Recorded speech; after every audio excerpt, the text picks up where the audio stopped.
Noah's Ark and the untold story of the marine life.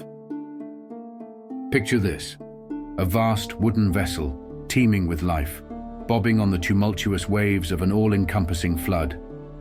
Inside, a pair of every terrestrial creature, animals and birds, secured in the ark by divine command. The air inside is thick with the scents of diverse animals, the sound of their breaths, and the creaking of wooden beams holding strong against the deluge. Yet curiously absent from this grand narrative are the fish and marine creatures. What explains this exclusion in the biblical account of Noah's Ark?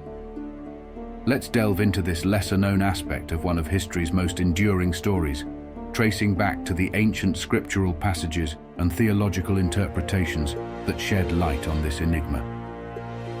The biblical context.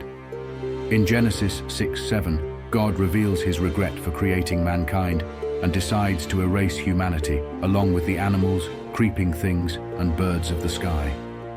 Interestingly, marine creatures are not mentioned among those doomed to perish. This omission might seem puzzling at first, but a closer examination reveals a logical coherence. The plan to flood the earth, as described in Genesis 6:17, aimed to destroy all life under heaven with the breath of life. Here, the term breath of life is crucial. It denotes beings that breathe air, thereby excluding aquatic life. Since aquatic life thrives in water, these creatures were naturally excluded from the ark's passenger list. Genesis 6:19-21 further clarifies Noah's instructions: to bring 2 of every land-based creature into the ark, male and female, along with provisions for them. This directive underscores the survival of terrestrial life, while implicitly acknowledging that marine life could endure the deluge without special intervention. The specificity of these instructions reflects a broader narrative strategy, where the survival of each type of creature is thoughtfully considered within its natural habitat. The survival of marine life. The narrative in Genesis 7:20-23, which details the inundation of the earth and the subsequent death of all land-dwelling creatures, omits any reference to the destruction of marine life. The waters rose to cover even the highest mountains, yet fish and other sea creatures remained unscathed. This selective survival underscores a unique aspect of the flood. It was a judgment specifically on terrestrial life, aligning with the understanding that aquatic creatures did not need saving from an environment designed for their existence.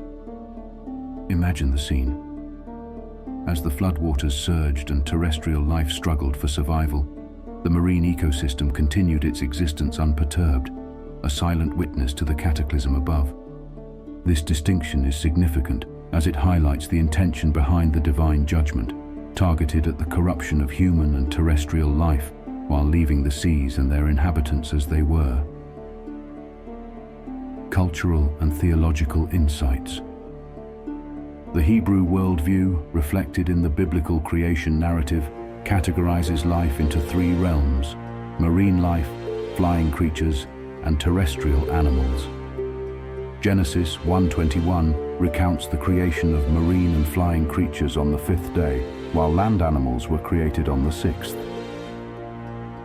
This classification resonates throughout the Genesis flood account, emphasizing the destruction of land and air inhabitants while sparing those of the seas. The distinction between clean and unclean animals, which surfaces later in the Mosaic Law, Leviticus 11, also plays a role in Noah's Ark narrative. Clean animals were taken in greater numbers, 7 pairs, as opposed to just 2 pairs of unclean animals. This detail, though specified in a later context, suggests an early understanding of ritual purity and the necessity of certain animals for sacrifices and sustenance post-flood. It paints a picture of a society deeply attuned to the symbolism and practical needs surrounding their religious practices, even in times of divine judgment. The Nephilim and pre-flood corruption. The flood narrative intertwines with another mysterious biblical tale, that of the Nephilim, the offspring of the sons of God and the daughters of men. Genesis 6:1-4. These giants, often seen as fallen angels or their progeny, symbolized profound moral decay, prompting divine intervention. Imagine the pre-flood world, teeming with these powerful beings, whose very existence was a testament to the intermingling of divine and human realms. Some theologians suggest that the Nephilim's presence and the resulting human corruption were pivotal in God's decision to reset humanity with Noah's lineage, ensuring the survival of a purer, untainted human race. This layer of narrative adds a sense of urgency and righteousness to the flood, portraying it as a necessary purgation of an irredeemably corrupt world. Think of Noah's Ark not merely as a vessel of salvation, but as a symbol of divine justice and mercy. The omission of marine creatures from its sanctuary speaks to a broader narrative of judgment specific to terrestrial life, illustrating the flood's targeted nature. This perspective deepens our understanding of the flood as a strategic act of purification and renewal. Through this lens, the story of Noah gains additional layers, revealing a divine strategy that extended beyond mere survival to the restoration of a world corrupted by sin.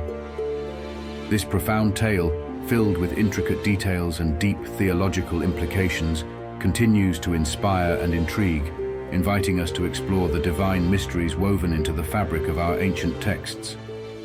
As we ponder the selective survival of marine life, we are reminded of the vastness of the divine plan, encompassing all realms of creation with wisdom and purpose.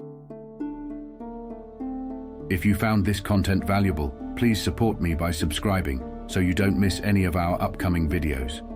Together, we can enlighten more minds and expand our understanding. Thank you for being here, and may God bless you.